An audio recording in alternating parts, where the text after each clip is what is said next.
Is it possible to stay true to my faith while living in a world that constantly tempts me to let go of it? There's this silent struggle a lot of us face every day. For Layla, it's been one ongoing question. Do I have to choose between fitting in and holding on to my faiths? She's tried bending in every way she could, but that lingering question, what if she could have both, hasn't left her. Meet Layla. She's a young Muslim woman living in a big, bustling Western city where her days are filled with the constant hum of work, friends, and everything in between. On the outside, she blends in well enough. She's got a regular job, she loves a good coffee shop, and she's even found her rhythm in the city's fast pace. But there's a divide she can't ignore. As she walks through crowded streets, passing groups of carefree friends, she feels like she's split between two worlds. Her heart pulls one way, her mind another. Layla wants to be true to herself, but she doesn't want to lose her place in a world that feels so different from the values she holds close.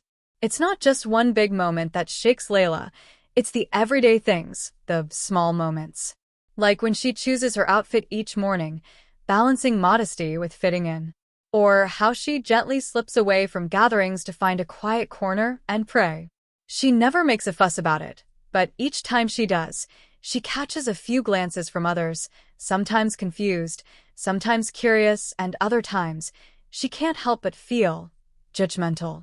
It's in these moments that Layla starts to wonder if holding on to her faith is really worth it. She looks around at others her age, and they seem so unburdened. No inner conflict, no second-guessing, every choice. She wonders, am I missing out? Am I holding myself back from really living? The questions start small, but each one plants a seed of doubt. What if the world she's holding onto so tightly is keeping her from a life she could truly enjoy? One evening, Layla attends a party. She's a bit out of her comfort zone but figures it's a chance to be social. She tries to blend in, sipping a soda as people laugh and talk around her. But then, she overhears a group discussing their weekend plans, filled with events she knows she wouldn't attend. Someone even jokes, "Oh, Layla, you probably wouldn't be into it, with the whole religious thing." It's said lightheartedly, but it stings. She suddenly feels every bit the outsider. Her mind spins. Am I too strict? Am I letting myself get left out? She catches herself thinking about what it would feel like to just let go. Just for one night, to let herself drift with the crowd. But then, an ache in her heart pulls her back. She doesn't want to lose herself, but in moments like this, she can't shake the feeling that holding on to her values is isolating her. Layla's inner struggle intensifies at a gathering she reluctantly attends, feeling out of place among people who don't share her values. As she watches others joke and freely express themselves, she can't shake the feeling of isolation, wondering if she's missing out on a more normal life.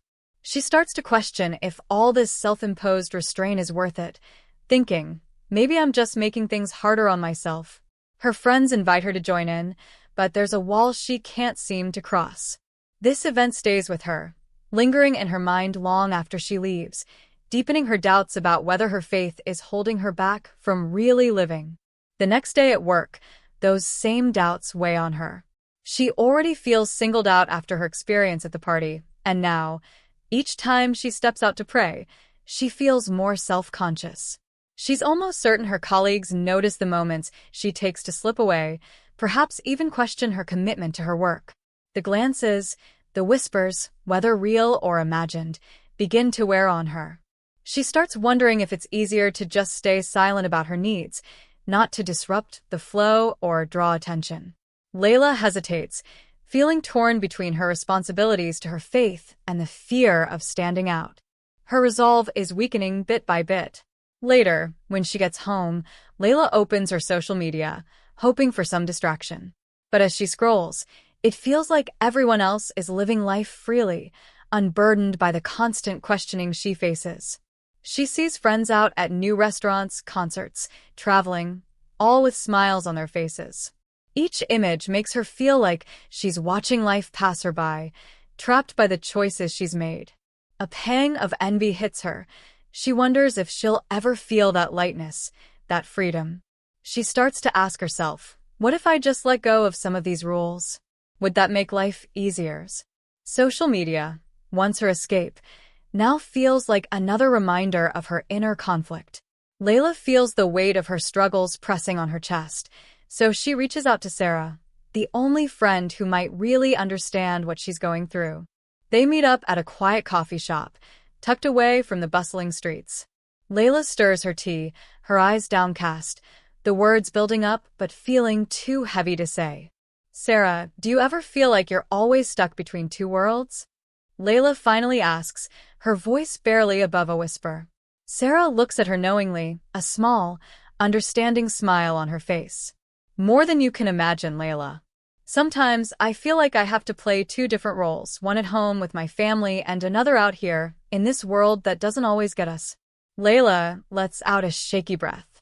Exactly. I mean, sometimes I just wonder if I'm making things harder on myself by holding on so tightly to everything. I look at everyone around me, and it's like they don't have to think twice about fitting in. They just do.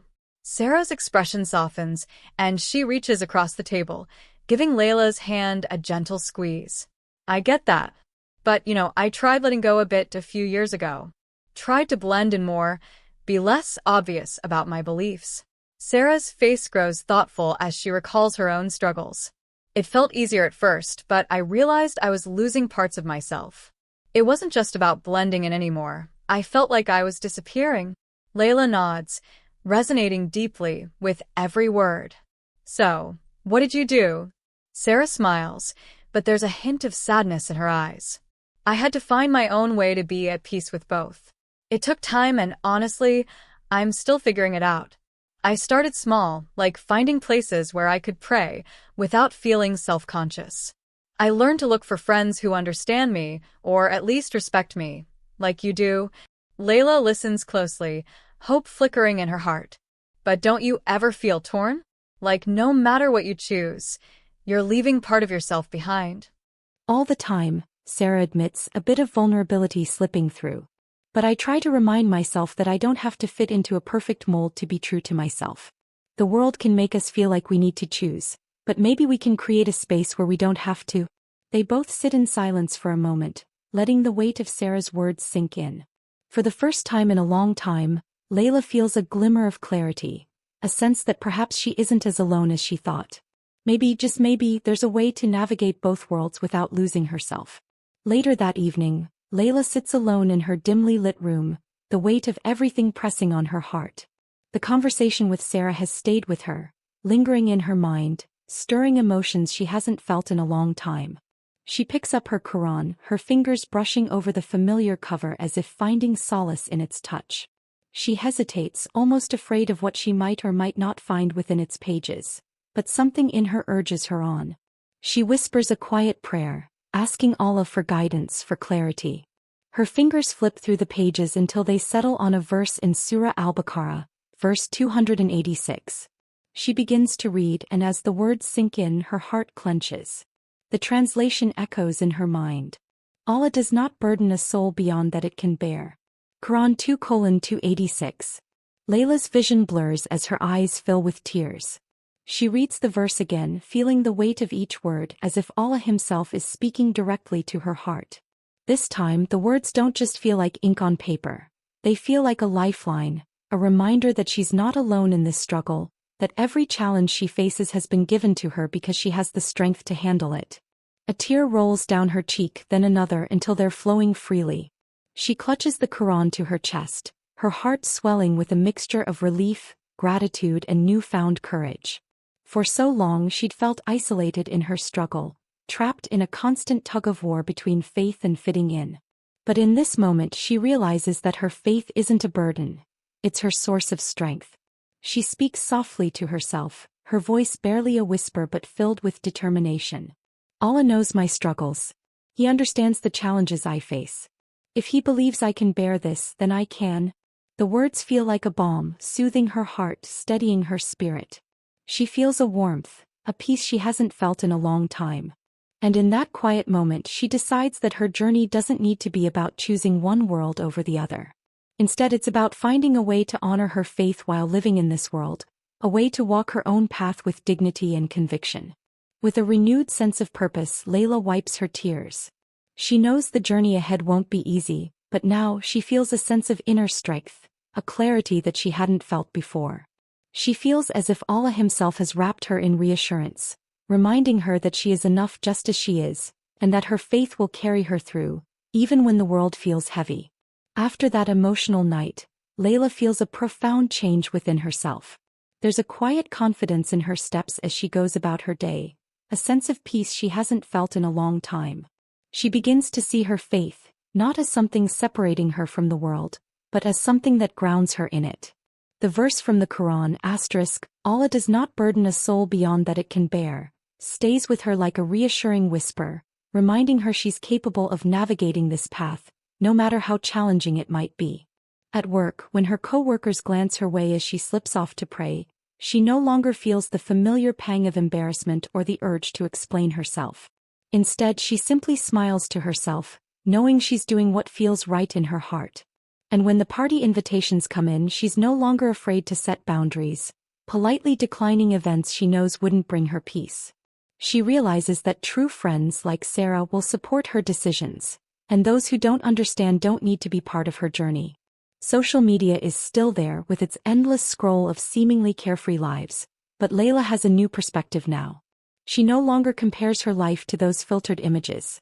Instead, she takes small steps to curate her feed with accounts that inspire her, remind her of her values, and uplift her. She feels more content, more grounded, knowing that her life, with all its challenges, is meaningful because it aligns with her values. Layla even begins to talk more openly with her family about her struggles, allowing herself to lean on those who care for her. Her parents, initially unaware of the depth of her internal conflict, listen with compassion.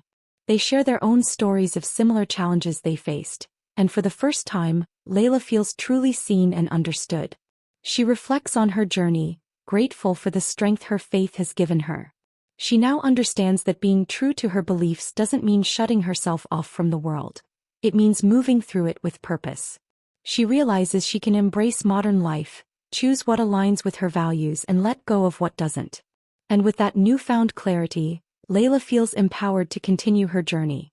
She knows there will still be moments of doubt, times when she'll have to make hard choices.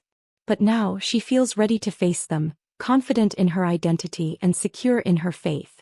Because now she knows that she can live in this world without losing herself. And that, in itself, is enough. Subscribe for more stories that remind us we're not walking this path alone. Because sometimes, a single step can change everything.